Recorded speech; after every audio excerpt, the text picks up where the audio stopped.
DTx Equals, where thought leaders in digital therapeutics put a stake in the ground on what makes DTx DTx. With me today is Jorge Palacios, Chief Science Officer of Bright Therapeutics and formerly of SilverCloud Health. Jorge has been in his new seat at CSO for, 30 seconds. How long has it been? A little bit more. I think about 40 seconds, yeah, Oh, officially. okay, yeah. A little bit of time, right? So he's brand Yeah. new in that seat. So excited to be touching base with you today and hearing a little bit more about your perspective on TTX. So thanks for joining us. Thanks for having me. It's my pleasure. And I just want to commend you on the pronunciation of my name. That is like Oh, thank a you. top tier. Really, I've heard it all. So very good. Someone with a name like Acacia, you Yeah, grow right. to Yeah, appreciate being of pronounced course. correctly. So glad I could be of service. So let's dig right into it. So tell us a little bit about a formative event in your life or career that influenced your path into DTX. Yeah. Well, I love that question because there's been so many. But look, I mean, so I'm not a psychologist, right? I never practiced psychology, and I didn't have my own kind of aha moment where I was like, oh, we need DTX in people's lives. I'm not going to take credit for that. I think other people paved the way, and I'm just riding the wave, right? So I was formed in the traditional medical sense. I had the intense year of my internship. Not unlike what you see on TV. Shows like ER and Scrubs. That was me. But then I decided I wanted to do research instead of clinical work, and that kind of opened up my mind into, instead of deciding, okay, this is what I want to do for the rest of my life, I would listen and just look for exciting opportunities that came along, right? Like areas of research that I thought, oh, this looks cool, right? So I kind of became this person who said yes to everything, basically. So, I wouldn't know collaborate anything on a about that. yeah, right. um, no, but yeah, I mean, if they asked me to collaborate on a paper, I'd be like, yes, enter a 3-minute thesis competition. Yes, do a systematic review and get paid a very low hourly wage. Hell yes, and that eventually, led me to who became my first manager in DTX, who was Derek Richards, Chief Science Officer at SilverCloud. Basically, we collaborated on this paper. I'd never met him, and he asked, what are you going to do after your PhD? And I said, I had no idea. And he said, well, we've got this company called SilverCloud. Maybe you want to join. And look, essentially, I haven't looked back since, and I've kept that mentality. I've just said yes to anything that was interesting to me. I got involved in all aspects of the organization with product sales, marketing, customer success, and anytime they told me you want to present at this event or that, I was like, yeah, let's do it, right? And that then led me to meet Jenna Tregarthen, who's our fantastic CEO at Bright, and eventually to getting an offer to become their chief science officer, which I said a big yes to, and which I'm very excited about. So, Congratulations. thank you. Yes, it's nice. It has a nice ring to it. But yeah, no. In summary, to answer your question directly, it's not. I don't think it's one thing. But it has been that mentality that has kind of just, led me to where I am today, But having said that, look, I do think about the decisions I make, like it is important to at least think about them enough that you don't have any regrets, when you reach the other side, because no, like I would do this 10 times out of 10 because I thought about it enough, right? Maybe it doesn't turn out exactly how I wanted to, but I still wouldn't do it differently, right? Well, and you did go from SilverCloud to Bright, so like you're sticking in a very similar area now of mental Oh health, yeah, digital yeah, yeah. therapeutics. So like clearly there's something about it, right? That has you There sucked is in. something there. Yeah. So Yeah. what No, is it? clearly. Like what is it about it that made you not do something totally different when you left SilverCloud? Yeah, I mean, I just think it's a very exciting space. I think and this is thinking back to my time at the Institute of Psychiatry in London, where I did my PhD. You know, it's just very easy to get excited about what's happening here, right? Like maybe other fields, maybe have, they've done decades of research, and now like it's kind of like nitpicking as to, okay, what can we do now, really, where others are much more in this teenager phase of this big growth spurt, and like we don't know what we're doing, but we just know that we want to grow into something. And I mean, DTx gives me that feeling. I mean, you can, like, there is a lot of buzz in the air, and I know, I mean, I'm speaking plainly about the research and the science, and everything that we have yet to discover. I mean, obviously there's some things about the industry that have recently, they've been kind of a gut punch to a lot of people, and so I'm not immune to that. But just as a researcher, it's exciting, just from that perspective. So yeah, no, I'm not going anywhere. So I met you at DTx West, right? So I think, and you were really, really fresh into your role at that point, getting a sense of the overall field. So when I ask you this question, DTx equals what, right?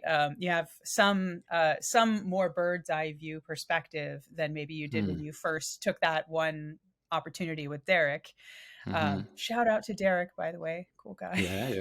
That you first took that opportunity. Now you've got more sense of the overall field, right? And now you're an executive in that field. So DTx equals what to you? What is the most defining issue in DTx right now?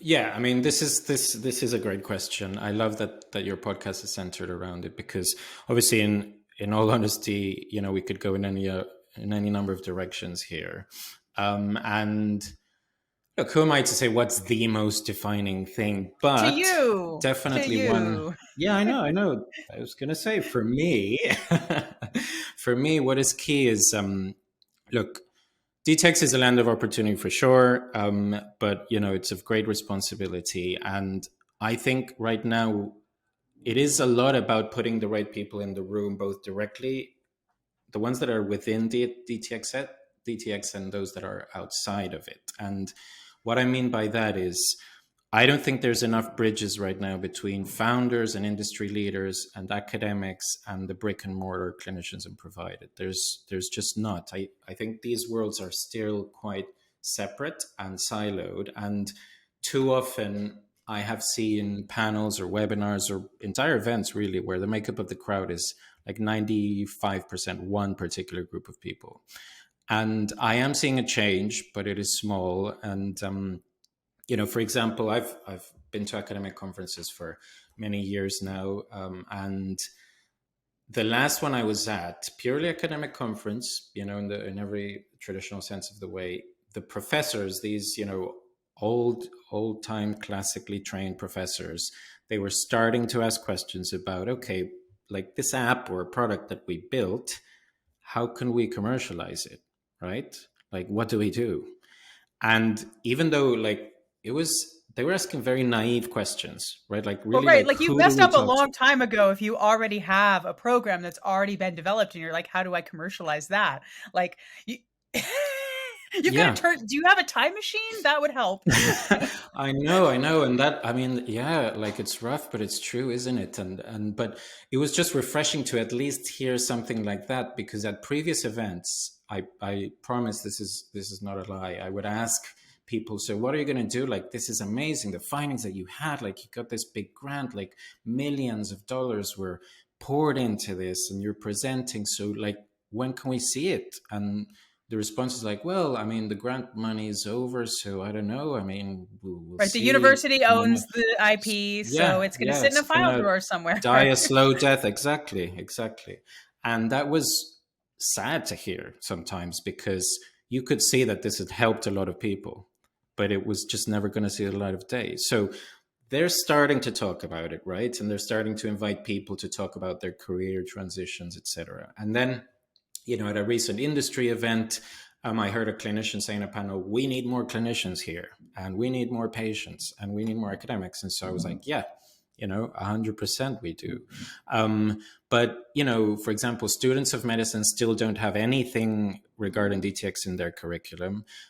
They're still trained in the full traditional sense. And a lot of these students can be leaders and entrepreneurs without having to wait until they decide whether they want to do one or the other. I think you can be both. I think you and I are examples of that. It's just, we need to bridge that gap a lot more, because otherwise it's going to become an industry that's all about the commercialization, and yes, we'll talk about it, but it'll never really live up to its potential, I think. So I don't know. I think that's a big issue. But I do have another one.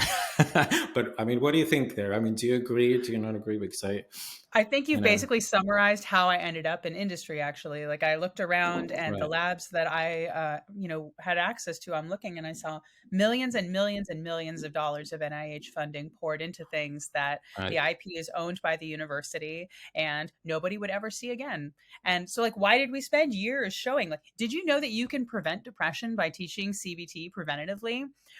Well, there's no manual you'll ever see about that, but $3 million went into demonstrating it. Like, that's such a bummer to me.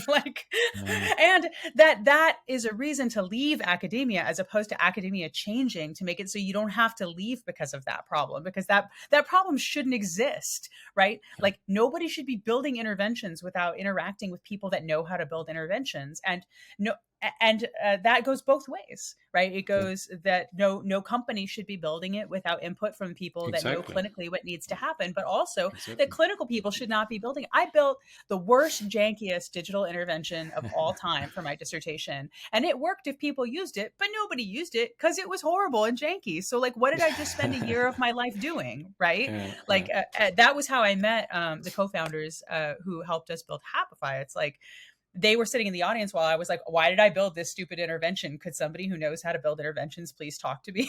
And so then they came and talked to me. But yeah, it's still this disjoint. Like, I had to cross over to a whole other discipline to find those people. And presumably those people would have to cross over to find people like me. And like, why do it that way? That seems like a lot of wasted effort. I'm with you on that one.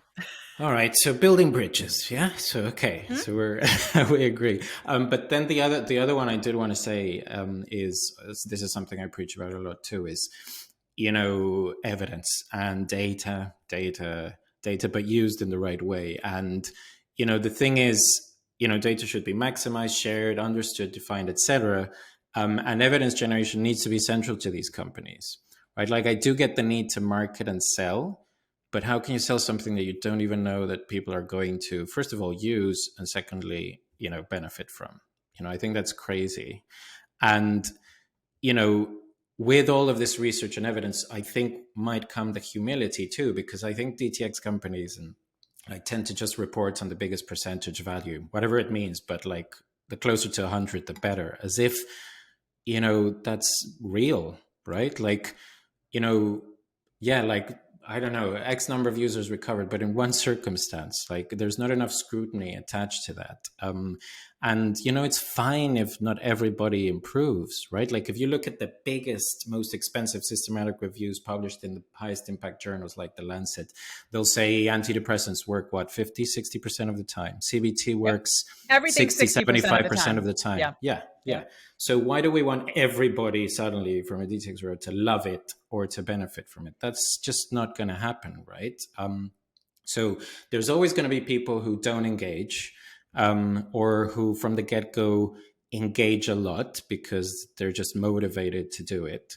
But the trick is to find the people, who, if you present the tools in a way that they do engage, when in other circumstances they wouldn't have. So I think that's the cool thing, that, if you use the data in the right way, DTx products can help a huge number of new people, huge number of people in need. Those folks who would have never gotten therapy, would have never gone to the doctor, right? So it's an otherwise untreated population. Yeah. Exactly. I can add something to that too, because I think, it's not part of what prevents companies from doing this type of science is because there, in some companies, is a sense that this stuff is a secret, It's a Mhm. competitive advantage that needs to be hoarded.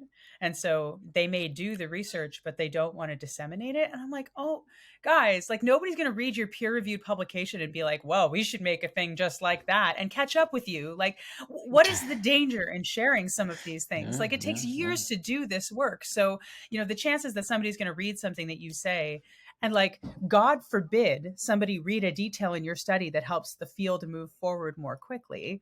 But like, it's not all about, I mean, it's obviously about revenue generation and all of these things, but it's also about helping people as quickly as possible. And I think there's like a trend in this field that maybe like 60% of people adhere to, of just share what you There's the know. 60% again. Yeah.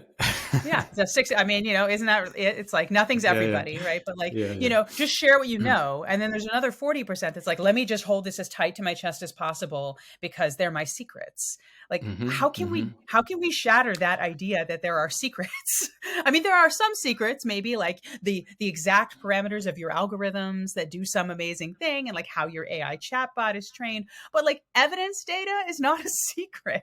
Yeah, and actually, look, they should. That's when we should draw a lesson from the academics, because, I mean, most academic papers and RCTs aren't generalizable anyway, right? And they're published everywhere, and they're at conferences, and there's committees and cross committees from universities doing collaborations all the time.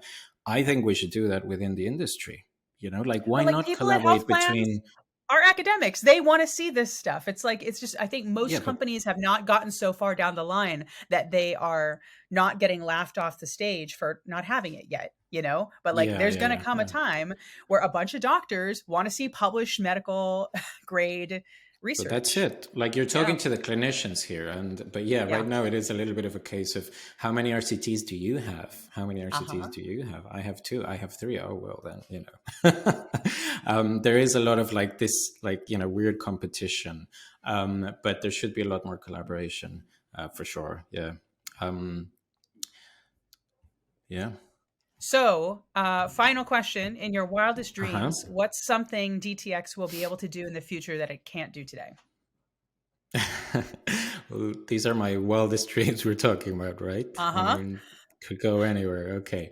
Um, so look, I mean, what can it do today? A lot of things, right? But I think, yeah, wildest dream scenario.